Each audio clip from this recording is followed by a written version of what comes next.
Oke, sahabat-sahabat Garuda Fan, ternyata ada sebuah narasi dan juga sebenarnya ini adalah video lama, tetapi ini sangat lucu sekali ya. Kenapa nostalgianya terlalu jauh gitu kan? Kenapa tidak berbicara soal bagaimana permainan-permainan dalam sepak bola modern gitu kan? Kalau berbicara soal dari friendly match itu apa itu kok? Ini langsung kita simak bersama dan jangan lupa kasih tanggapan kalian sekeras-keras mungkin. Kita ini berjaya dulunya, 50 tahun yang lalu. Kami yang mengajarin Jepang, Korea itu main bola.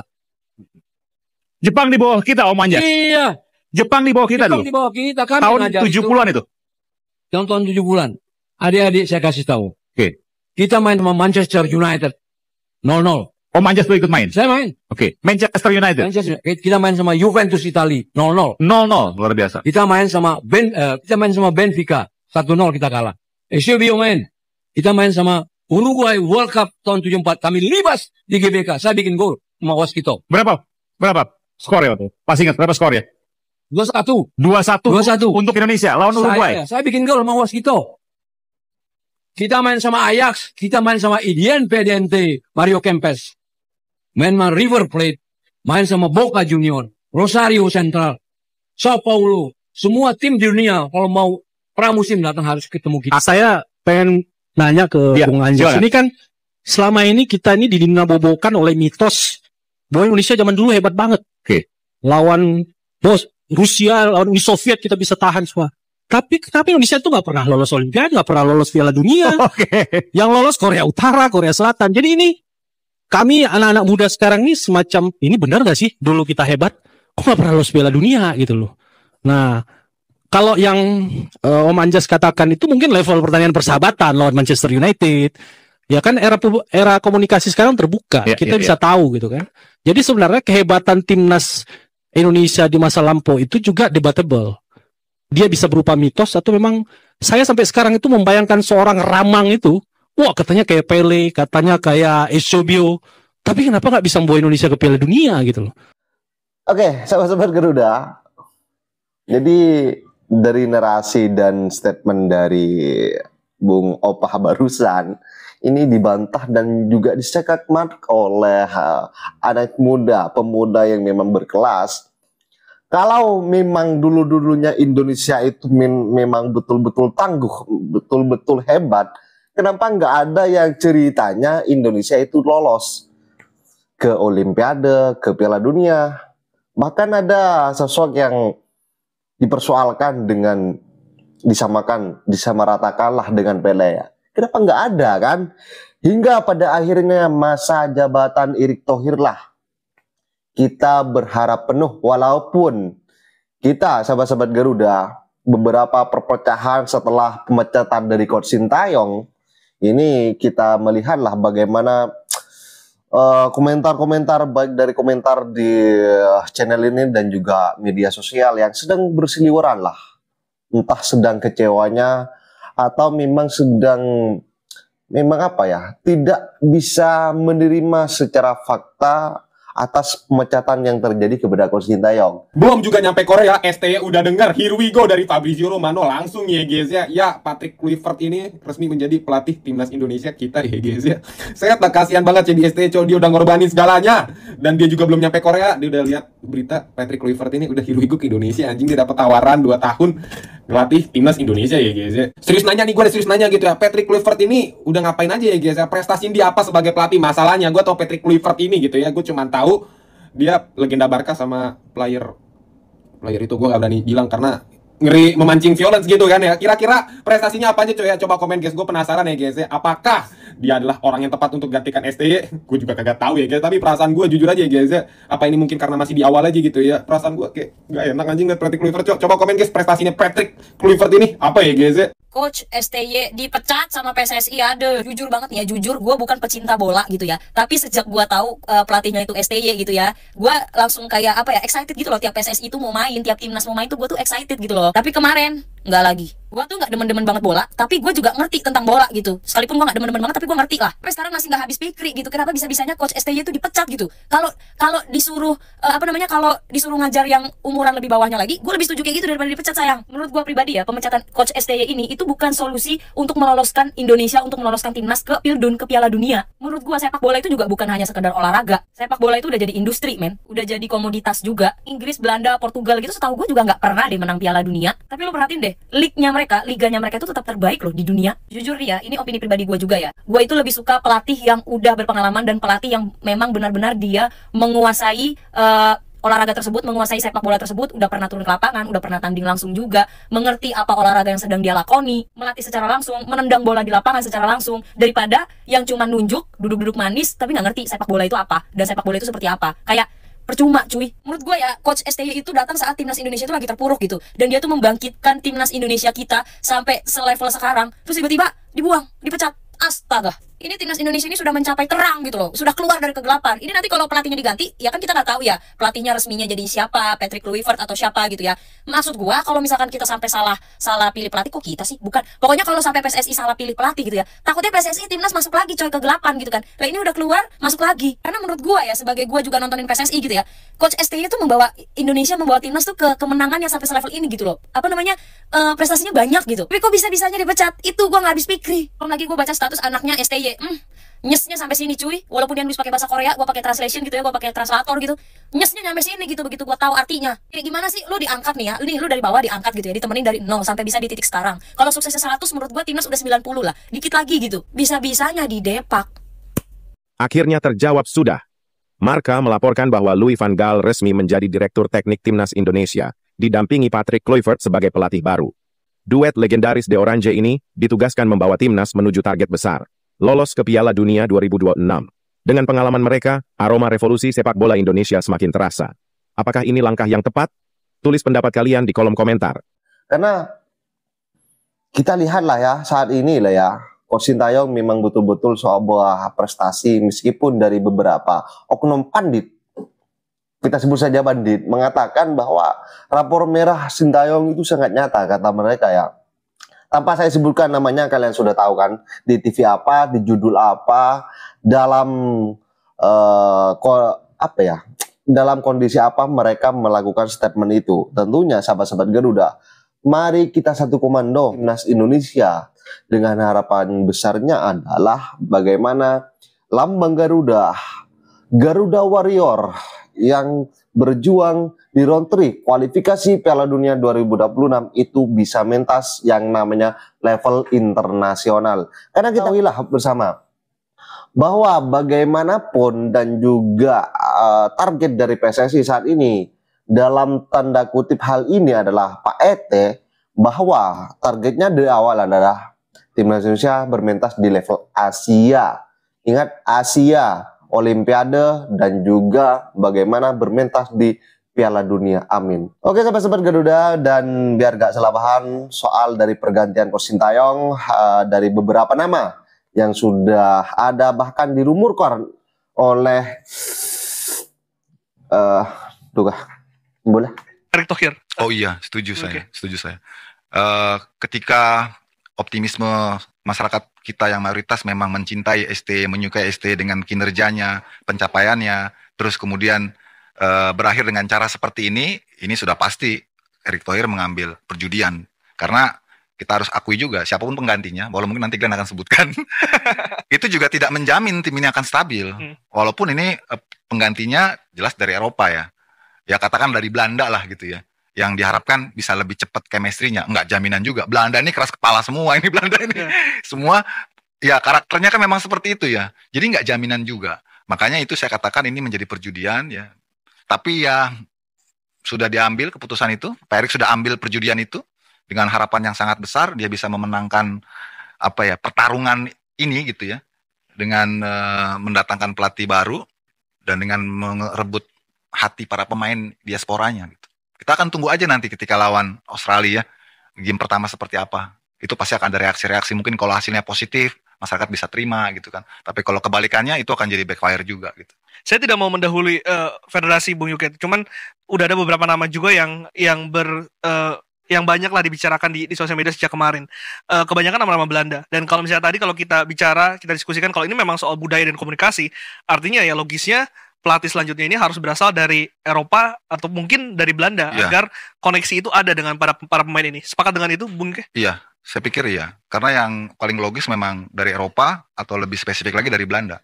Karena mayoritas pemain-pemain utama kita di timnas senior saat ini itu pemain-pemain yang tinggal, besar, hidup di Belanda gitu ya. Dan komunikasi mereka juga mungkin kalau mereka ada omongan-omongan yang mereka takut didengar oleh pihak lain atau pihak staf pelatih, mungkin mereka ngomong pakai bahasa Belanda mungkin kan. Kalau besok mereka nggak bisa lagi ngomong di belakang pelatih karena pelatihnya tahu bahasanya gitu kan. Nah itu yang saya kira menjadi alasannya. Kenapa pertimbangannya akhirnya ke situ. Enggak jaminan juga sih. Dengan STI pun juga enggak jaminan juga. Ya, Dengan pelatih enggak ada yang jamin. Enggak ada yang bisa jamin. Karena tadi sudah benar apa yang dikatakan Glenn. Ini seperti perjudian, gambling ya dari Pak Erik. Cuman dia kan ketua umum yang menurut saya paling superior ya. Dibanding ketua umum PSSI yang pernah ada gitu. Dia punya kekuatan yang full power. Ya, sampai terakhir pun juga mungkin sampai baru tadi pagi ya STI dikabarin. Yeah. Itu nggak ada yang tahu gitu ya bahwa keputusannya akan seperti ini. Kan yang ada di media hanya spekulasi kan. Sebagian besar masyarakat nggak percaya akan ini diambil jalannya oleh karena kemarin sore saya sempat kontak dengan orang dekat Sintayong mengatakan tunggu aja karena belum resmi. Yeah. Artinya kan memang belum ada keputusan di situ yang disampaikan betul. Karena sampai tadi malam pun salah seorang exco bilang per malam ini STI belum dipanggil. Jadi ternyata baru pagi tadi dipanggil sama Pak Marji. Itu kan luar biasa untuk sebuah keputusan besar ya. Kalau bukan figur kuat yang melakukan ini gitu, ya kita nggak bisa berspekulasi lebih jauh lagi. Apakah penggantinya nanti bisa sukses Sintayong, ataukah malah sebaliknya? Kita juga nggak tahu. Nanti tinggal lihat aja waktunya gitu. Tapi secara kriteria pelatih yang seperti apa yang cocok di luar tadi ya budaya dan bahasa, tapi secara game plan, artinya apakah kita memang harus menerapkan sepak bola menyerang seperti Eropa, tidak mengandalkan defense to counter lagi, atau gimana Bu Gege? Ya, kalau melihat potensi-potensi pemain-pemain diaspora yang ada saat ini ya, memang mereka lebih nyaman bermainnya terbuka ya. Bermainnya tidak di belakang bola ya. Bukan berarti attacking offensive minded gitu ya. Maksudnya pure gitu, attacking gitu ya, terbuka. Tapi bermain lebih seimbang, cuma pendekatannya lebih open. Bermainnya tidak tertutup lebih. Kalau kita kan begitu mengawali laga di era STY ini, di timnas senior, itu kita pendekatan awalnya udah tertutup mainnya kan. Jadi membuat kreativitas, visi para pemain-pemain diaspora kita yang memang mereka sudah punya kemampuan untuk attacking lebih bagus, akhirnya agak sedikit teredam kan dengan taktikal yang diusung oleh ST ini. Mungkin dengan pelatih Belanda yang kita tahu bahwa Belanda memang sepak bola menyerang gitu kan. Mungkin kreativitas dan visi para pemain diaspora yang ada ini bisa lebih advance lagi, bisa lebih tergali lagi gitu istilahnya. Ada dua nama yang banyak dibicarakan. Ada Louis van Gaal dan juga ada Frank Rijkaard. Dua nama ini kalau sampai betul-betul dikontrak PSSI untuk timnas Indonesia, Bu Yuke. Wah, itu luar biasa ya. Kalau sampai mereka mau gitu ya. Masalahnya mereka mau apa enggak gitu. Karena kan kalau Louis van Gaal saya pribadi menyatakan ya sudah eranya sudah lewat gitu ya. Dan sudah uzur juga dia. Kalau Frank Rijkaard, Frank de Boer yang pernah nanganin Inter Milan ya. Frank Bronkhorst yang lebih dekat secara kultur karena dia punya darah Maluku gitu ya. Mungkin lebih bisa diterima gitu ya. Karena reputasi mereka sebagai pemain juga cukup baik ya. Apalagi kalau Rijkaard ya pernah bawa Barcelona juara kan di Liga Champions. Cuma kalau di luar figur-figur tadi saya kira kita masih bertanya-tanya juga CV-nya dan juga reputasinya gitu. Harus punya CV menangani timnas nggak sih, Bu Yuke? Menangani timnas dan juga klub, apakah itu menjadi dua hal yang berbeda atau sebetulnya sama-sama aja? Perlu sih, saya pikir. Seorang, apalagi timnas kita ya. Karena melatih klub saja, belum melatih timnas itu pasti ada dimensi yang ataupun referensi knowledge yang dia kurang ya. Kalau seorang pelatih udah pernah menangani klub, menangani timnas, referensinya udah full tuh. Bagaimana dinamikanya dia menghadapi game to game gitu ya, week to week gitu ya, dengan tim nasional yang lebih mengandalkan kepada taktikal, pemahaman taktikal, visi bermain, karena dia nggak main setiap minggu kan, itu kan pendekatannya berbeda. Jadi alangkah baiknya memang pelatih itu, dia sudah punya CV yang komplit, pernah nangani klub, pernah nangani timnas, dan pernah sukses di dua-duanya gitu. Itu yang kita butuhkan sebenarnya. Karena sekarang yang dituntut oleh masyarakat nih, udah nggak proses lagi nih, udah hasil sekarang. Gitu. Karena yang dijalani oleh ST ini kan proses. Dianggap cukup prosesnya di sini, berarti berikutnya challenge-nya ya hasilnya. Karena you membuat perjudian yang cukup berani menggantikan STY, artinya tuntutannya tentu hasil dong. Hasilnya adalah? Harus lolos Piala Dunia. Bukan. Oh enggak. Babak 4 lagi ya? No, harus lolos Piala Dunia. Oh ini pertaruhan yang... Harus. Karena itu yang saya katakan ini perjudian yang sangat besar. Ya. Kalau cuman berharap lolos posisi ataupun juga rank 3, rank 4 ataupun lolos ke fourth playoff gitu ya, kan nggak jaminan lolos Piala Dunia. Kalau sekarang dengan pelatih yang baru, dengan mengakomodasi kepentingan para pemain yang lebih besar gitu, ya harus lolos Piala Dunia. Kan Pak Erik memang tujuannya Piala Dunia. Ya sudah, itulah, bertarunglah di situ. Cuma nggak harus zero mistake, nggak boleh lagi ada kesalahan lagi. 4 match ini zero mistake. Iya, harus nggak zero boleh mistake. ada coba-coba, nggak boleh ada eksperimen lagi ya? Iya, harus firm gitu loh. Dan pelatih ini makanya kan disebutkan tadi dalam press conference tanggal 12 didatangkan pemain-pemain timnas di Liga 1 ya untuk berkenalan gitu kan, supaya dia cepat kerja gitu, untuk mentransformasikan ide dan gagasannya dengan timnya ini gitu loh. Bung Yuke, ini kan kalau saya lihat respon ya, ambil aja kemarin ketika di Manan Solo, ketika kita dipastikan tidak lolos, nama Sintayong ini masih menggema. Sosial media banyak, saya kemarin sengaja baca kolom komentar, itu banyak yang mengharapkan tetap stay. Bahkan teman saya ada sampai nangis karena Sintayong hari ini diberhentikan. Artinya itu memang dukungan itu masih sebesar itu, Bung Yuke. Ini tentu akan menjadi tekanan untuk pelatih baru nanti. Kalau semisalkan hasilnya di pertandingan pertama tidak sesuai dengan apa yang diharapkan. Iya, itu sebuah keniscayaan, sebuah kepastian memang akan seperti itu. Bahkan sekarang tekanannya bukan ke pelatih yang baru, tapi ke Erick Thohir, ke federasi, ke Exco. Karena yang mengambil keputusan, pilihan untuk memberhentikan dan mengangkat seorang pelatih itu Exco. Di atas Exco adalah ketua umum. Jadi tekanannya lebih ke mereka sebetulnya sih. Tekanan lebih ke mereka. Memang pelatih yang baru pasti juga dapat tekanan, tapi tidak sebesar federasi tekanannya sekarang gitu. Karena ya tadi Glenn katakan ya, masyarakat Indonesia ini masih istilahnya belum bisa move on, atau ini lagi sedang jatuh cintanya gitu kan, lagi sedang jatuh cintanya tiba-tiba dipatahkan gitu kan, cerai paksa istilahnya ini kan. Kalau istilah bahasa sinetron cerai paksa itu kan pasti akan lukanya cukup lama. Kalau nggak cepat-cepat dipulihkan dengan hasil yang instan gitu ya, yang konkret, itu nanti akan tantrumnya itu nggak berkesudahan itu, dan itu akan menjadi gangguan psikis untuk federasi. Kalau Bung Yuki kan tadi mengatakan bahwa sebetulnya cut off-nya itu seharusnya jangan ditunggu ketika setelah atau sebelum melawan Arab Saudi. Ketika China itu ketika memang ada masalah, saya di-cut di situ. Cuma Pak Erik menjawab bahwa memang waktu ini terlalu mepet. Nah sekarang ketika kita memiliki waktu 4 bulan kurang lebih, ini juga menjadi masalah menurut saya, karena tidak ada pertandingan pertamanya, debutnya adalah ketika kita melawan akan langsung bertandang ke Australia. Betul. Gimana ini membacanya? Ya, itu memang sesuatu yang agak sulit ya. Tapi mungkin juga sudah dipertimbangkan, sudah dipikirkan pastinya oleh Pak Erik, bahwa itu memang jadi salah satu kalkulasi. Ketika pelatih baru nanti harus langsung pakai helm dan masuk ke mobil F1 gitu, lintasan yang cepat kan, nggak ada lagi untuk simulasi track gitu. Itu saya pikir sudah dikalkulasi, dan itu kenapa alasannya dipakai pelatih ataupun juga meng-hire pelatih dari Belanda supaya cepat chemistry-nya. Jadi lebih kepada pemahaman taktikal aja sebetulnya. Jadi ada adaptasi natural karena kesamaan budaya itu kan? Iya, betul. Jadi mengharapkan itu sebetulnya. Jadi artinya kalau misalnya memang ada ketakutan adanya perpecahan di dalam timnas dengan ada pelatih baru ini, tidak kemungkinannya kecil terjadi, Bu Yuke? Iya, kemungkinannya kecil. Semoga aja ya, Glenn ya. Kok aku tiba-tiba jadi flashback ke dulu Piala Dunia 90 ya. Ketika pelatih Belanda itu Leo Ben Hacker, pemain-pemainnya itu big star semua, Ruud Gullit, Frank Rijkaard, Van Basten. Diribut mereka sama Leo Ben Hacker. Terus ketika pas Piala Dunia yang dilatih oleh Louis van Gaal, Piala Dunia atau Piala Eropa ya, 96 atau 98 gitu, yang Edgar Davids dipulangkan. Jadi Belanda ini keras semua, Glenn. Jadi Belanda ini keras semua. Koppel istilahnya kalau kata coach itu. Ya itu memang karakternya mereka. Jadi harus memang pawangnya harus kuat sekali. Harus ada nama besar. Harus kuat sekali pawang ini. Dan menurut saya nama-nama yang tadi sempat disebutkan Len itu dihormati oleh anak-anak muda ini. Beruntungnya pemain-pemain diaspora yang ada sekarang di timnas Indonesia ini usianya masih 24 ke bawah secara umum ya. Jadi dia masih sangat respect dengan legend di atasnya gitu loh.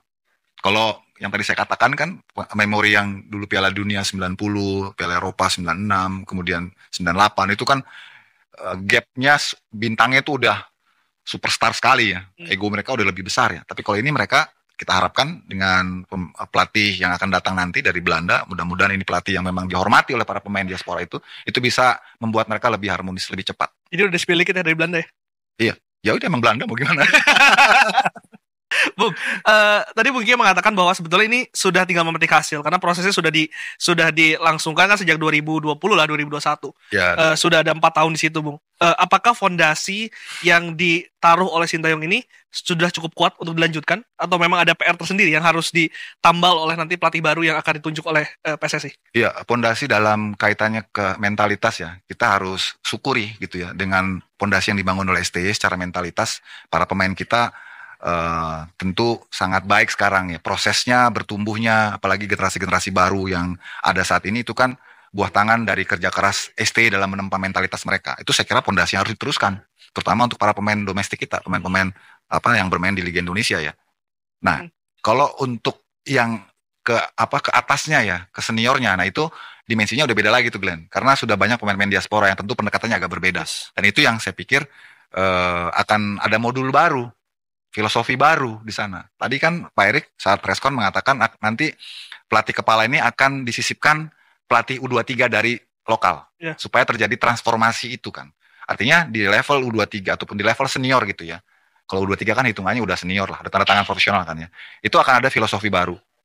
Yang saya kira nggak ada kaitannya dengan fundamental yang sudah dibangun oleh STY. Karena tadi pendekatan yang saya ingin katakan adalah ke mentalitas. Itu pondasi psikologis yang sangat bagus untuk diteruskan. Iya gitu. betul. Sekarang kita melihat negara-negara besar udah setara yang lihatnya ya, tidak ada rasa sebelum bertanding kita minder. Karena kita sebagai fans juga merasakan itu nggak sih? Iya, merasakan itu. Sebelum era ST datang itu kita kalau ketemu lawan yang sedikit ataupun setara sama kita gitu udah deg-degan aja nih. Tapi kalau sekarang kan, kalau sekarang kan anak-anak pemain sendiri aja pede gitu kan, apalagi kita yang nonton, wah oke nih gitu. Nah itu yang saya pikir harus dijaga, harus dilestarikan ya. Sehingga ketika para pemain ini menjadi generasi penerus di senior nanti, mereka secara mental kepercayaan diri itu udah kuat dan itu bagus.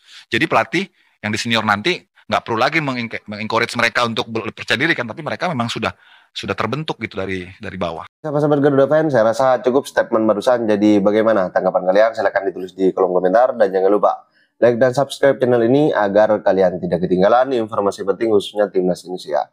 Salam sepak bola keren, salam sepak bola bersih. Timnas Garuda akan terbang tinggi bersama Bapak Erick Thohir. Timnas Garuda Jaya bersama saya. Salam olahraga.